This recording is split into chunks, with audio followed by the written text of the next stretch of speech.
با مقصد زندگی اگر آپ اور میں گزارنا چاہتے ہیں تو اس کی بنیادی اساس جو ہے نا وہ 4 عمل ہے۔ امام ابن قیم نے مدارج السالکین کے اندر با مقصد زندگی کے لیے 4 عمل جو ہے یہ یعنی کہ اساس اور بنیاد ہیں، جو ان پر عمل کرتا ہے اللہ اس کی باقی زندگی کو با مقصد بنا دیتا ہے، اور جو یہ 4 عملوں میں کوتاہی کر رہا ہے نا، فرماتے ہیں کہ پھر وہ کبھی توقع نہ کرے کہ اس کی زندگی جو ہے وہ با مقصد ہو سکتی ہے۔ سب سے پہلی بات کیا؟ سب سے پہلی بات لکھتے ہیں کہ جو بندہ چاہتا ہے وہ اپنی زندگی اس کی با مقصد گزرے تو از سر نو اس کو اپنی نیت کا جائزہ لینا ہوگا، اپنی نیت کا جائزہ لینا ہے، اپنی نیتوں کا جائزہ لینا۔ کیوں؟ ایسا نہ ہو کہ انسان ساری زندگی گزارے اور اس میں نیکیاں بھی اس نے کی ہوں، لیکن آخر ان کا نتیجہ یہ نکلے کہ اللہ تبارک و تعالیٰ ایک رائی کے دانے کے برابر بھی کسی نیکی کا ثواب نہ دے۔ عاملۃ ناصبہ تصلیٰ نارا حامیہ، ایسا نہ ہو۔ تو از سر نو ہم اپنی نیتوں کا جائزہ لیں اور لیتے رہا کریں۔ سلف صالحین تو کہتے ہیں کہ ہر عمل کرنے سے پہلے، مسجد میں داخل ہونے سے پہلے ہم ٹھہر جاتے، رک جاتے، اپنی نیت کا جائزہ لیتے، بھئی مسجد میں کیوں جا رہا ہے؟ کیوں جا رہا ہے مسجد کے اندر؟ کسی کو دکھانا مقصود ہے؟ کوئی دنیا کا فائدہ ہے مسجد کے اندر؟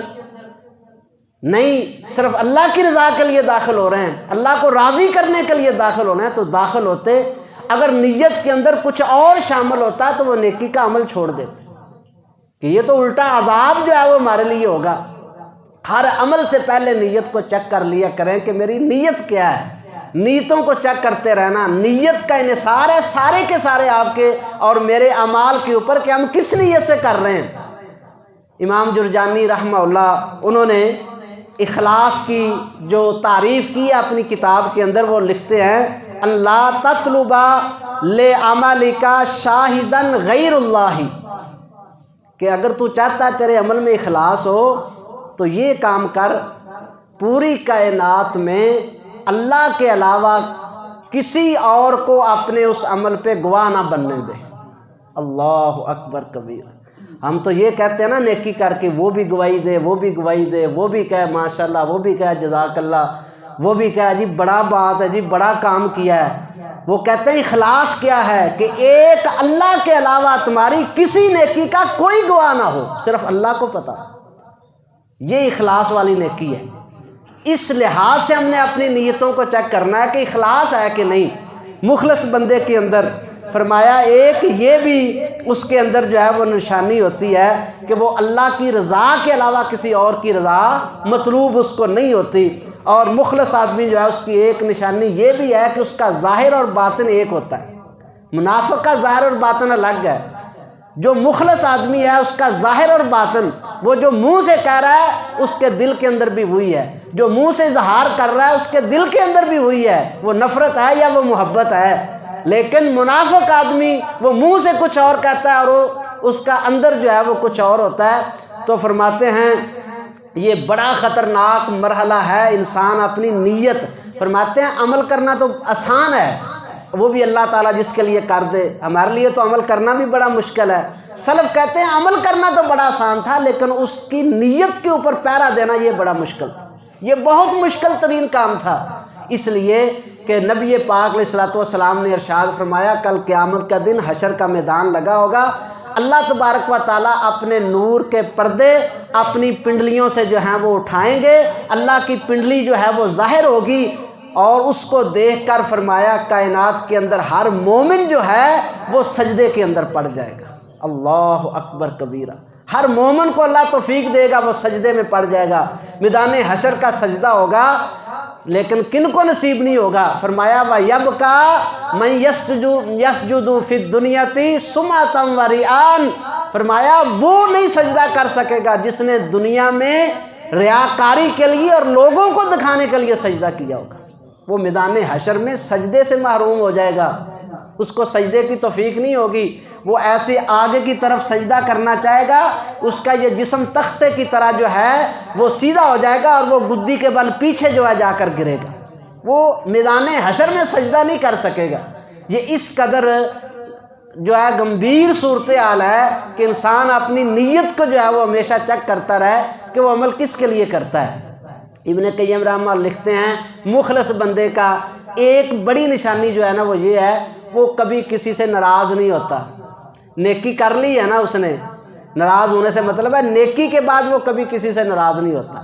کوئی اس کو شاباش دے دے تو ٹھیک ہے، نہ دے تو تب بھی ٹھیک ہے، اچھا کہہ دے تب بھی ٹھیک ہے، کوئی برا کہہ دے تب بھی ٹھیک ہے، کوئی کہنے والا کہہ دے ویکھو جی وہ کھاوا کر رہے ہیں، اس کو پھر بھی پریشانی نہیں ہوتی۔ کوئی یہ کہہ دے کہ یار یہ تو کرتا ہی کچھ نہیں ہے، تو اس کو پھر بھی کوئی پریشانی نہیں ہوتی۔ مخلص بندہ کیونکہ اس نے شاباش اللہ سے لے لی، وہ بندوں سے شاباش لیتا ہی نہیں ہے۔ اللہ اکبر کبیرہ، یہ ایک پہلا عمل ہے۔ اگر آپ چاہتے ہیں کہ با مقصد زندگی ہو تو سب سے پہلے اپنی نیت کو چیک کرنا ہے۔ اور دوسرا فرمایا کہ یہ ہو ہی نہیں سکتا کہ کوئی بندہ با مقصد بننا چاہے اور وہ اللہ کے فرائض میں کوتاہی کرنے والا، اللہ کے فرائض کے اندر کوتاہی کرنے والا با مقصد نہیں ہو سکتا۔ کیوں؟ اصل مقصد تو یہی ہے کہ جو اللہ نے فرض کیا اس کو پورا کرے۔ اللہ کے فرائض میں کوتاہی کرنے والا با مقصد زندگی نہیں بسر کر سکتا، اس کی زندگی میں برکت نہیں آ سکتی۔ اللہ تبارک و تعالیٰ نے جو بندے پر فرائض لاگو کیے ہیں ان میں سب سے بڑا فریضہ جو اللہ تعالیٰ نے کلمہ توحید کے بعد کیا ہے وہ کیا ہے؟ وہ کون سا فریضہ ہے جی؟ نماز کا فریضہ۔ وہ کون سا فریضہ ہے؟ نماز کا فریضہ جو ہے۔ آپ چاہتے ہیں با مقصد بن جائیں، تبدیلی کی باتیں یہاں پہ ملک میں ہو رہی ہیں، سب کہتے ہیں جی تبدیلی آنی چاہیے، لیکن آپ یہ ذہن میں رکھ لیں ریاست مدینہ کا نعرہ بھی ہم سن رہے ہیں، چلو کئی صدیوں بعد یہ نعرہ لگا ہے، اللہ کرے ایسا ہی ہو جائے کہ ریاست مدینہ جو ہے اس کا نظام پاکستان میں لوٹ آئے۔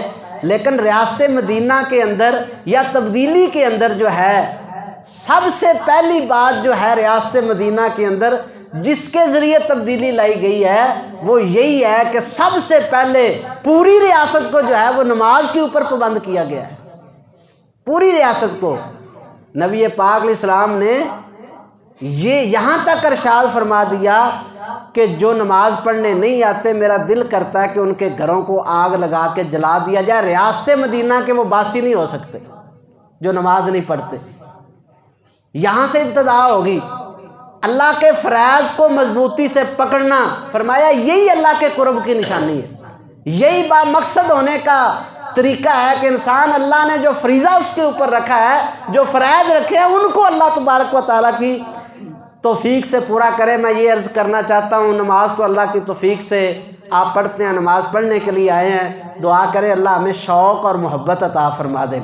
جب تک یہ حالت نہیں نہ ہو جاتی وَقُرَّةُ عَيْنِي فِي الصَّلَاةِ، نبی پاک فرماتے ہیں میری آنکھوں کی ٹھنڈک ہی اللہ نے نماز میں رکھی ہے۔ جب یہ صورتحال پیدا ہو جائے تو آپ مطمئن ہو سکتے ہیں کہ اللہ کی توفیق سے میں نماز کے ساتھ محبت کرنے والا ہوں۔ جب آنکھوں کی ٹھنڈک نماز بن جائے، دنیا کی کسی چیز سے آنکھوں کو سکون نہیں ملتا، کبھی دل مطمئن نہیں ہوتا، ریال دیکھ کر، پاؤنڈ دیکھ کر، اور یہ ڈالر دیکھ کر، اور یہ روپیہ پیسہ دیکھ کر، اور یہ چمکتے کاروبار دیکھ کر جو ہے اس کا دل مطمئن نہیں ہوتا۔ یہ تو ضرورت ہے، ضرورت اللہ دے دے تو پوری ہو جاتی ہے، نہ دے تو تب بھی انسان کی زندگی بسر ہو جاتی ہے۔ لیکن نماز اس کی چھوٹ جائے تو وہ مچھلی سے زیادہ تڑپتا ہے جس طرح مچھلی بغیر پانی کے تڑپتی۔ یہ اگر حالت ہے تو آپ پھر مطمئن ہو سکتے ہیں کہ ہمیں نماز کے ساتھ محبت ہے۔ نہیں سمجھ آئی؟ میں یہ کہنا چاہتا ہوں یار دنیا کے اندر اپنی آنکھوں سے جا کے دیکھو، جب نماز کا وقت ہوتا ہے بیت اللہ کا طواف بھی رک جاتا ہے نا۔ تیرا میرا کاروبار نہیں رکتا، تیرا میرا دفتر نہیں رکتا، تیری میری اکیڈمی نہیں رکتی۔ یہ اکیڈمی کن کی ہیں؟ یہ سکول کن کے ہیں؟ یہ انگریزوں کے ہیں؟ یہ اسرائیل کا قصور ہے؟ یہ امریکہ کی سازش ہے نا کہ سارے سکولوں والے نماز نہیں پڑھتے، نہ پڑھنے دیتے ہیں۔ ہزاروں بچے سکولوں کے اندر پڑھ رہے ہیں، نمازوں کے وقت گزر رہے ہیں، اکیڈمیاں چل رہی ہیں، لیکن کوئی بندہ نماز کے قریب نہیں آتا، نہ کوئی استاد آتا ہے، نہ کوئی شاگرد آتا ہے الا ماشاء اللہ۔ تو کہیں گے کیا تبصرہ کیا کریں گے جی؟ امریکہ نے مار دیا، اسرائیل نے بڑی سازشیں کر دی جی مسلمانوں کے خلاف۔ جب ہم خود ہی اپنے دشمن ہیں تو اور کسی کو دشمنی کرنے کا کیا اس کو کیا فائدہ ملے گا؟ طواف کعبہ رکتا ہے جب نماز کا وقت ہو جاتا ہے، تجھے اور مجھے سمجھایا جاتا ہے کملے بڑی بھی کوئی چیز ہے وہ رک گیا تو تیری دکان کیا چیز حیثیت رکھتی ہے، تیرا مکان کیا حیثیت رکھتا ہے، تیرے بیوی بچے کیا حیثیت رکھتے ہیں، تیرا جو ہے وہ دنیا کے یہ سکول کالج اور اکیڈمی کیا حیثیت رکھتی ہیں۔ اس کو اللہ نے روک دیا کہ نماز کا وقت ہے، نماز پہلے ہوگی، طواف بعد کے اندر ہوگی۔ یہ تجھے اور مجھے سمجھایا جا رہا ہے، نہیں سمجھ آئی تو سمجھ لیں آج سمجھ آ جائے یا 50,000 سال بعد سمجھ آئے۔ ابن قیم رحمہ اللہ نے لکھا ہے 50 سال لگ جائیں یا 50,000 سال بھی لگ جائیں، جو بندہ اللہ کے فرائض پورے نہیں کرتا وہ اللہ کا قرب نہیں پا سکتا۔ جو اللہ نے فرائض دیے ہیں، جو اس مالک نے فرض رکھے ہیں، جو ان کو پورا نہیں کرتا وہ کبھی بھی اللہ کا قرب نہیں پا سکتا۔ اللہ کے قرب کو پانے کے لیے ہمیں سب سے پہلے جو اللہ کے فرائض ہیں ان کی طرف جو ہے وہ توجہ کرنی چاہیے، اور اگر یہ سمجھیں تو دنیا اور آخرت میں کامیابیوں کی طرف لپکتے ہیں، دوڑتے ہیں۔ ہر بندہ دل میں یہ عزم لیے بھاگا پھرتا ہے کہ میں نے کامیاب ہونا ہے، میں نے کامیاب ہونا ہے، میں نے کامیاب ہونا ہے۔ اللہ کی عزت کی قسم ہے کامیابی کا الف جو ہے وہ بھی یہاں سے شروع ہوتا ہے، اور کامیابی کی آخری یا جو ہے وہ بھی یہاں سے ہی شروع ہوتی ہے۔ اس لیے 5 وقت تمہیں کہا جاتا ہے ہیا للفلاح، ہیا للفلاح، کامیاب ہونا ہے تو آ جاؤ ادھر، کامیاب ہونا ہے تو آ جاؤ ادھر۔ وہ بندہ کامیاب ہو ہی نہیں سکتا، جتنا مرضی آپ جو ہے وہ بھاگ لیں، کامیابی چھو بھی نہیں سکتی تمہیں جب تک تم اللہ کے وفادار نہیں بنتے۔ 5 وقت کا سجدہ اگر تمہیں نصیب نہیں ہے نا تو دنیا کے اندر آپ کا چھوٹا بھائی ہوں، یہ بات کہنے کی اجازت دے دیں، غصہ نہ کرنا۔ میں یہ کہنا چاہتا ہوں کہ دنیا کی آپ ہزاروں ڈگریاں اپنے ہاتھ میں پکڑ لیں اور بڑی سے بڑی ڈگری اپنے ہاتھ میں پکڑ لیں، بڑی سے بڑی ڈگری اپنے ہاتھ میں پکڑ لیں، اگر نماز پڑھنے کی توفیق نہیں ہے تو اللہ کی قسم وہ ردی کی ٹوکری کے اندر پھینکنے والی ہیں۔ کوئی حیثیت نہیں ہے اللہ کے ہاں، کوئی حیثیت نہیں ہے ان ڈگریوں کی جو ڈگریاں تمہیں نماز سے غافل کر دیں، جو ڈگریاں تمہیں نماز نہ پڑھنے دیں۔ اللہ اکبر کبیرہ۔ تو دوسری چیز کیا ہے؟ پہلی بات میں نے کیا عرض کی تھی؟ نیت کو آپ نے درست کرنا ہے، اس کا بڑا پیرا دیتے رہنا ہے۔ اور دوسری بات یہ ہے کہ اللہ کے فرائض ان کو ادا کرنا، اور فریضوں میں سب سے بڑا فریضہ جو اللہ نے کیا ہے وہ کیا ہے؟ وہ نماز کا فریضہ ہے۔ نماز کے ساتھ جتنا تمہارا یہ جو کہتا ہے نا میں چھلانگے لگا کے جمپ لگا کے بڑے بڑے جمپ لگاؤں اور میں منزل پہ پہنچ جاؤں، اللہ کی عزت کی قسم وہ اپنے سجدوں کو جتنا لمبا کرے گا اتنے جمپ اللہ اس کے لگائے گا، اس کی زندگی کے اتنے جمپ بڑے ہوں گے کامیابیوں کی طرف، جتنے اس کے سجدے جو ہیں وہ لمبے ہو جائیں گے۔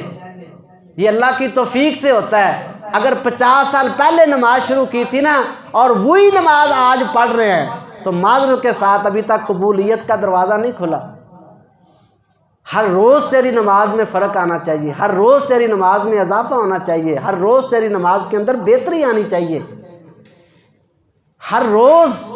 کیوں نبی پاک علیہ السلام نے چھوٹی چھوٹی باتیں، یہ چھوٹی باتیں نہیں تھیں، کائنات کے محبوب پیغمبر کی زبان سے جو نکلے وہ کائنات کی سب سے بڑی بات ہوتی ہے۔ کیوں فرمایا آپ نے اذان دینے والا بڑی فضیلت لے جاتا ہے؟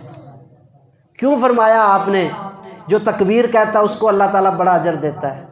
اور کیوں فرمایا کہ جو دائیں طرف آ کے کھڑے ہوتے ہیں اللہ اور رحمت کے فرشتے ان کو دعائیں دینے لگ جاتے ہیں؟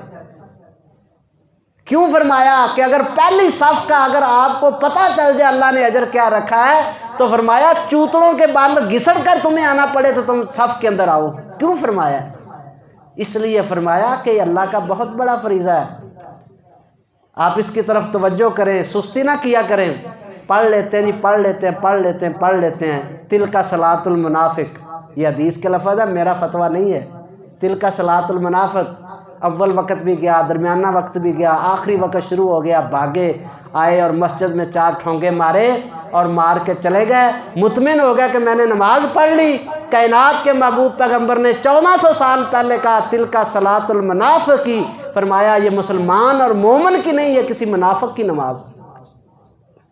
اور نمازوں کے اندر لیٹ کرنا اور نمازوں کے اندر جلدی کرنا، یہ دو بہت بڑی بیماریاں اس دور کے اندر ہے۔ نماز ایسے پڑھتے ہیں جیسے پتہ نہیں کوئی مشین لگی ہوئی ہے، ایسے ایسے ایسے ایسے ایسے گراریاں اس کی تیزی سے گھوم رہی ہیں اور وہ نیچے اوپر ہو رہا ہے اور ہو کر جو ہے وہ جا رہا ہے۔ یہ نماز نہیں ہے۔ تین فتوے تو صحیح بخاری شریف کے اندر موجود ہے، نبی پاک علیہ السلام کا، حضرت ابو ذر کا اور حضرت ابو ہریرہ رضی اللہ تعالیٰ عنہ کا۔ یہ 3 فتوے صحیح بخاری میں موجود ہیں۔ ایک بندے کو دیکھا تیزی لا یتم رکوع ولا سجودہ، رکوع بھی پورا نہیں، سجدہ بھی پورا نہیں، فرمایا ارجع فصلی فإنک لم تصلی، جاؤ دوبارہ نماز پڑھو، کوئی نماز نہیں ہے تیری۔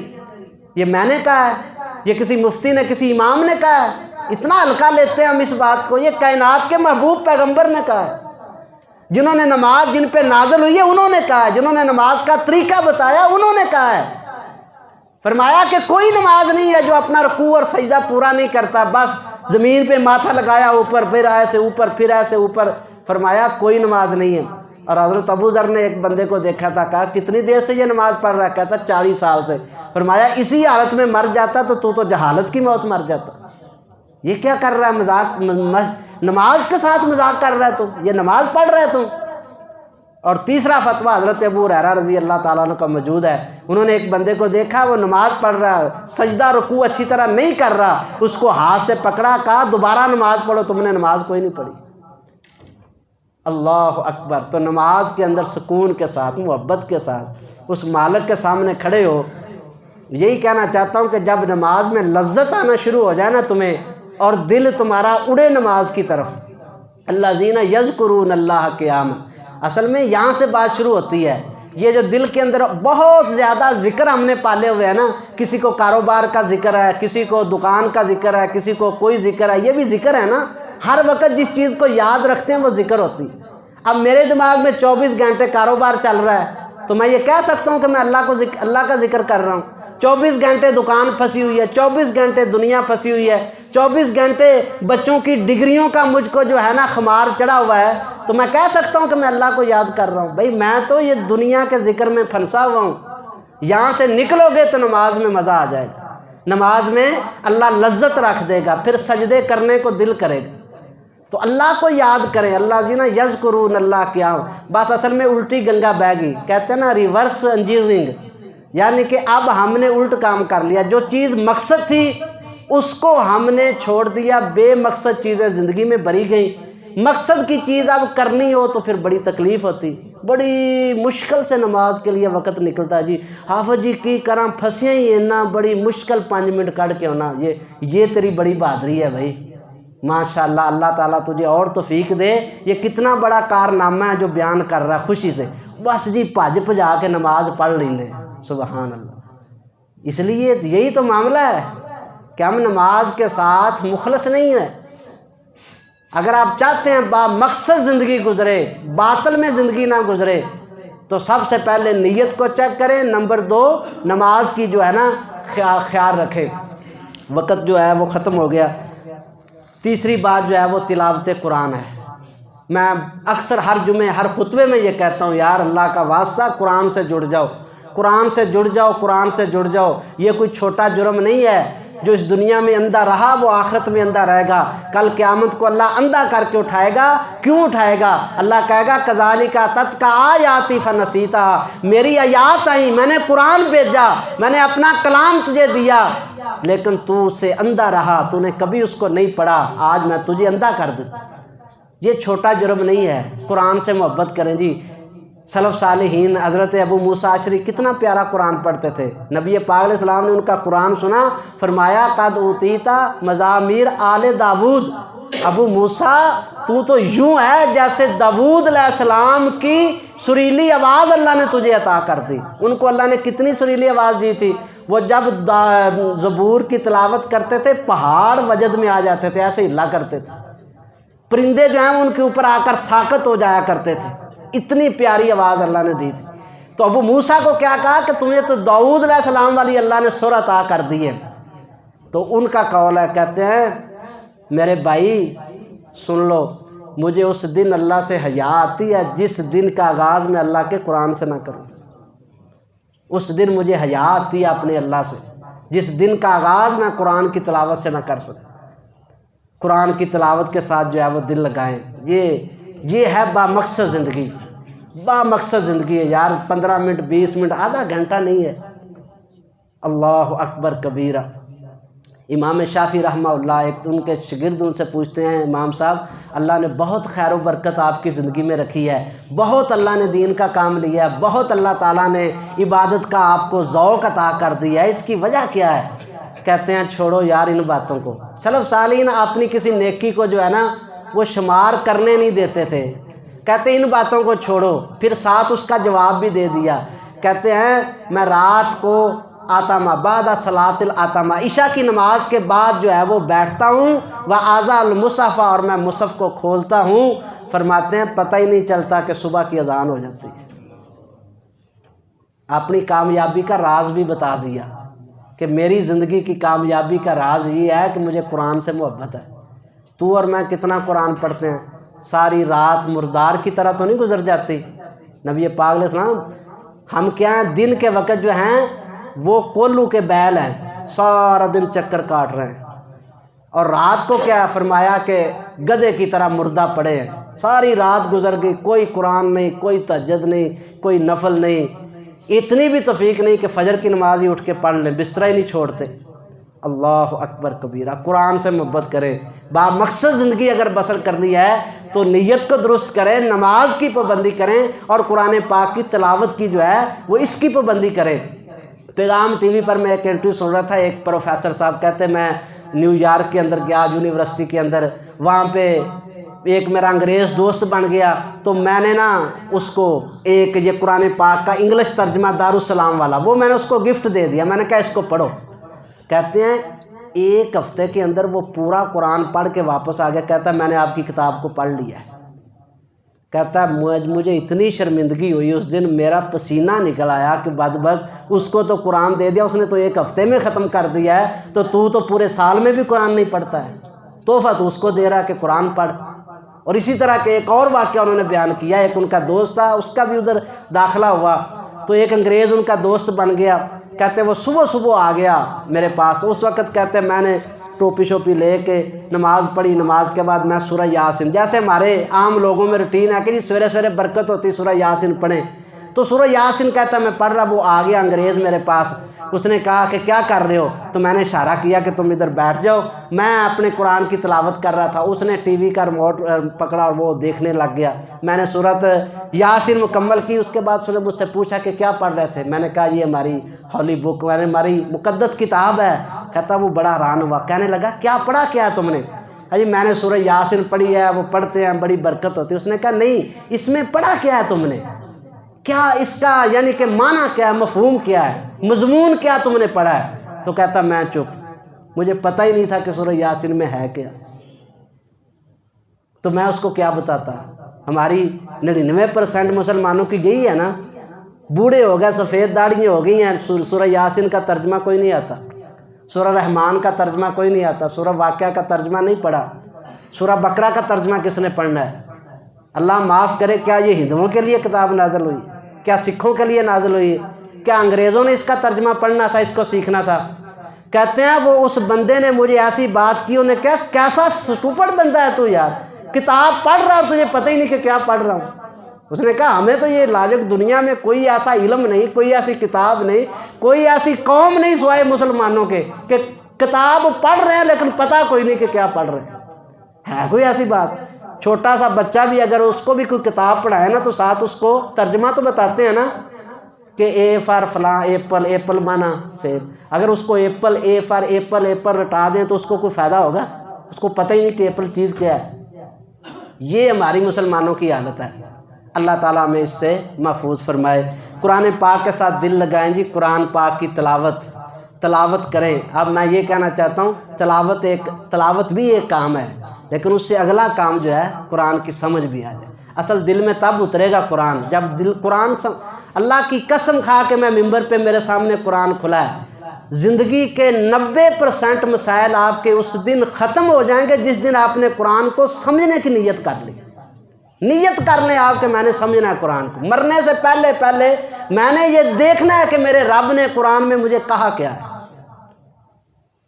یہ جتنے آپ یہ مسائل کھڑے ہو جاتے ہیں، چھوٹے چھوٹے مسئلے پوچھتے ہیں، جی یہ کیا کرنا ہے، فلاں مولوی صاحب یہ کہتے ہیں، فلاں امام صاحب یہ کہتے ہیں، فلاں فقہ میں یہ لکھا ہے، فلاں صاحب اسی طرف کہتے ہیں، یار سب کو چھوڑ دو، قرآن نے ایک ہی شرط لگائی ہے کہ اس دماغ کو خالی کر کے مجھے پڑھو، میں تمہیں ہدایت کے راستوں پہ چلا دوں گا، میں خود تمہیں ہدایت دوں گا۔ یار قرآن اترا ہی ہدایت کے لیے ہے، اس کو پڑھنا شروع کر دو، اللہ تمہیں خود ہدایت عطا فرمائے گا۔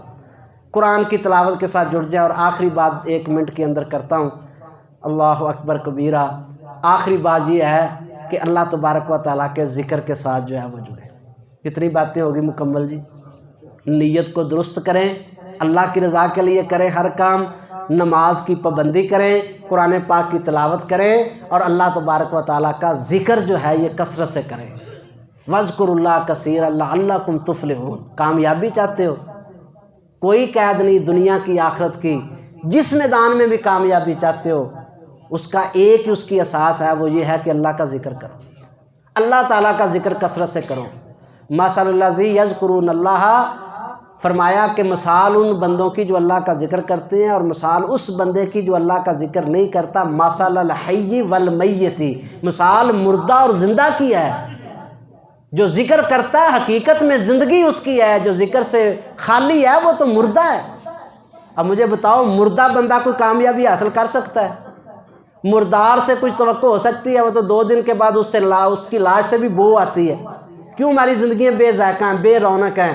کیوں ہماری زندگیوں کے اندر مٹھاس نہیں ہے؟ کیوں ہمیں بات بات پہ غصہ چڑھتا ہے؟ کیوں ہم جو ہے وہ بات بات پہ غیبتیں، چغلیاں، جھوٹ، فراڈ اور سب کچھ سے برباد کر رہے ہیں زندگی؟ اس لیے کہ زندگیوں میں ذکر نہیں ہے۔ اللہ کا ذکر کریں، اللہ بہت سارے گناہوں سے بچا دیتا ہے۔ ذکر کرنے سے اصل میں انسان گناہوں سے بچتا ہے، زبان پاک رہتی ہے، دل پاک ہوتا ہے۔